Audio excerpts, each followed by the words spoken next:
And now we're being joined by Makram Rabah, Assistant Professor at the American University of Beirut. Good morning, Makram. Delighted to have you with us. Good morning. So let me start. Perhaps it's not the orderly way to start, but I'm really super curious. How is Hezbollah reacting to the news of Raisi's passing? Well, one has to keep in mind that this is not a political death, but this is rather a kind of an embarrassment for the Iranian regime that claims to be a kind of a superpower. So its allies across the region has been watching how the Iranians have been trying to salvage or to actually rescue their fallen president just to announce that he was dead. So more or less, Lebanon in general, particularly those who are branded as pro-Iranian, are looking at the death of Raisi as a kind of a tragic thing. While I don't want to lie, many of the people who are anti-Iranian are actually very joyous at this. And they are actually making fun of how the Iranian regime is incapable of rescuing its own president, and they had to go to the Turks, for example, for help.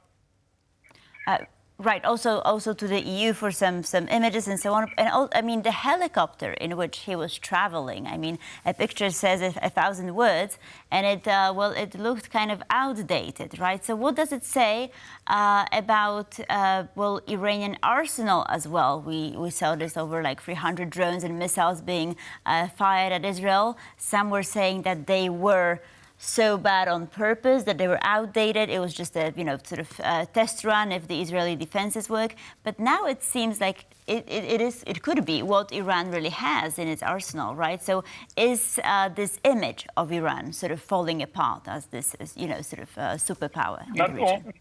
Not only this, if we are to sidestep the military aspect, we see that many of its regions are disconnected from the central big cities. And in a way, Raisi was a victim of his own negligence of the rural development of Iran. More so, people are very hesitant to believe any narrative that comes from the Iranian regime. And this is why, even if this was a simple, unfortunate accident, and this happens often, I need to remind you that NBA star Kobe Bryant's helicopter fell in California. However, the whole incident and the whole investigation revealed all the details of such a crash. Whereas in the case of the Iranians who claim that to have superior intelligence and superior technology, particularly in the drone section, we see that they have outdated helicopters going back to the times of the Shah. All this brings back to the idea that this Iranian regime is unsustainable on the long run, especially if we are to consider that at the end of the day, they claim to be a superpower, but while in reality, they are just a rundown country which is asking for help from the international community. Right, and we focus back on the same topic that you were talking about, these very outdated equipments. Of course, people are saying this is like either a Bell 212 or a Bell 412. These are essentially sanctioned by the United States and the West, and a lot of these equipment, because of these sanctions, cannot be updated. Is this a very good example of sanctions actually working?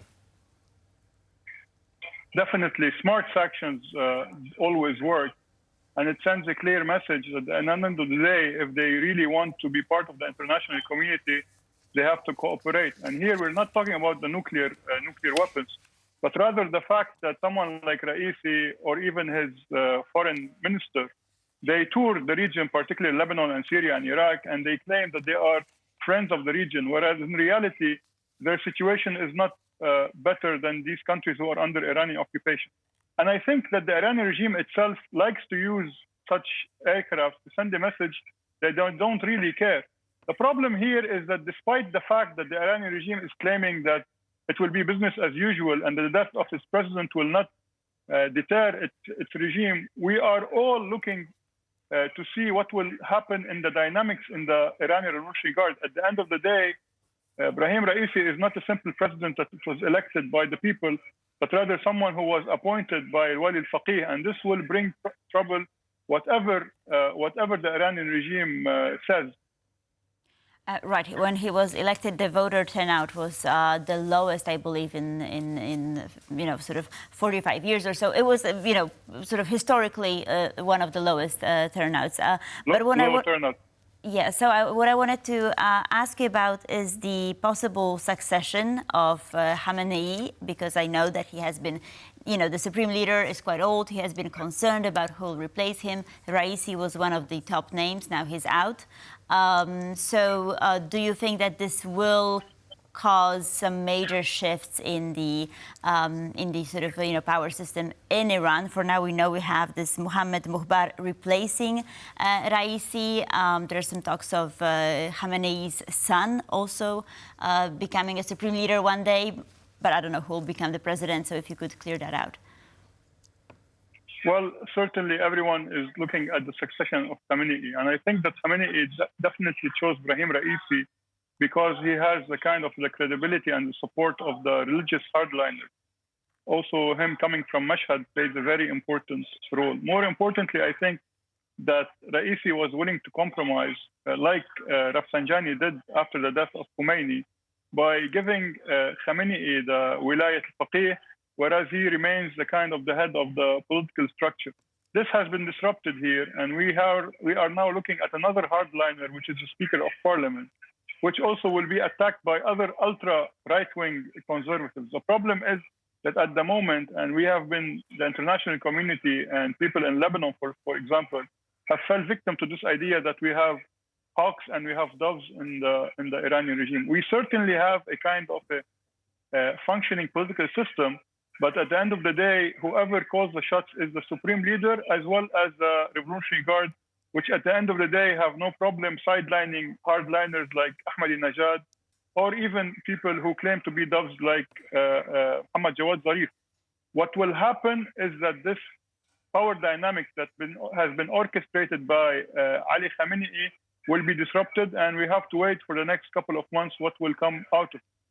But do you think that this could be an opening for these people who are protesting all these months ago after the death of Mahsa Amini? Could the international community come in now perhaps to help them? Is that this window of opportunity?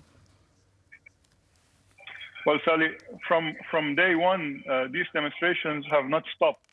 Many of the regional media outlets and the international community has been taken with what's happening in Gaza and in Sudan and even in Ukraine.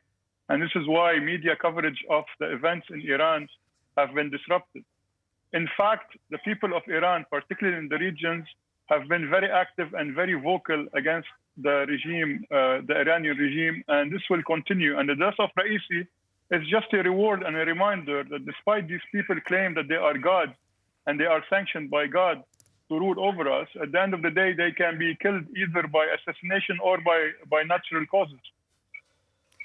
Makram Rabah, thank you, sir, for being with us this morning. All right, thank you so much. Appreciate it. Thank you.